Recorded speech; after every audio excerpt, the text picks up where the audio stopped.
अंबेडकर जी की जयंती पर आज हम सब यहाँ इकट्ठे हुए हैं। दोस्तों, अंबेडकर जी हमारे देश के संविधान के जो हैं वो मूल हैं।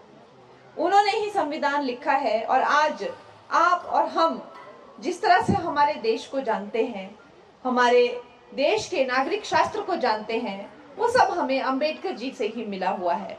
तो वो देव स्वरूप हैं, देव तुल्य हैं, सदा ही भारत रत्न अगर उन्हें कहा गया है तो भारत का जो एक डीएनए है वो नसों में, वो उनके विचारधारा, उनके मूल्य, उनका संघर्ष वो सदा बहता रहेगा। और इसका ये सिर्फ मात्र बातें ही नहीं है, इसका जो है साक्षात उदाहरण जो है हमारी जो भारतीय जनता पार्टी है वो हमेशा से ही देती गई है। क्योंकि हमारी पार्टी ऐसी नहीं है कि भाई जी सिर्फ गलाना करना कुछ नहीं है ना। आपको पता है, जैसे कि बताया दिलीप जी ने बताया कि इन्होंने जो है सबका मूर्ख बनाया, कांग्रेस पार्टी वालों ने। बस इनकी बातें हैं, इन्होंने जो है झूठे झूठे वादे करने हैं और आगे निकल जाना है और पीछे जो है ठिंगा दिखाना है। ये इनकी करतूतें हैं। इन्होंने ही आजकल एक नया प्रचलन इन्होंने शुरू किया है कि जो संविधान है उसकी किताब को ये उछालते हैं, अंबेडकर जी के नाम को ये उछालते हैं, उनके नाम को इस्तेमाल करने का काम करते हैं, उसको जो है किसी ना किसी तरह से वोट बैंक की राजनीति करने की ये कोशिश करते हैं।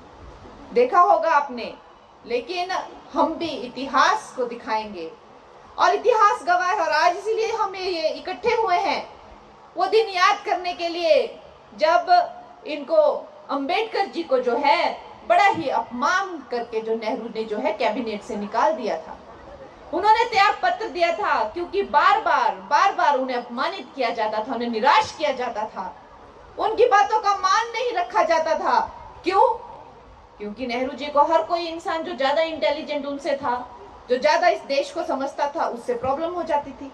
मैंने तो इस बात पे बड़ी रिसर्च की हुई है और मुझे और कोई कारण नहीं दिखता कि उनको उनसे और क्या दिक्कत हो सकती है और क्या द्वेष और क्या ईर्ष्या हो सकती है।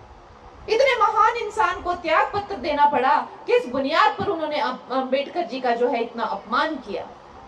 उसके बाद इन्होंने वोट बैंक राजनीति तो जारी रखी, लेकिन जब चाहे कितने ही संक्षिप्त काल के लिए जो है भारतीय जनता पार्टी की सरकार आई हो, लेकिन अगर भारत रत्न किसी ने दिया अंबेडकर जी ने, तो भारतीय जनता पार्टी की सरकार ने उन्हें भारत रत्न दिया।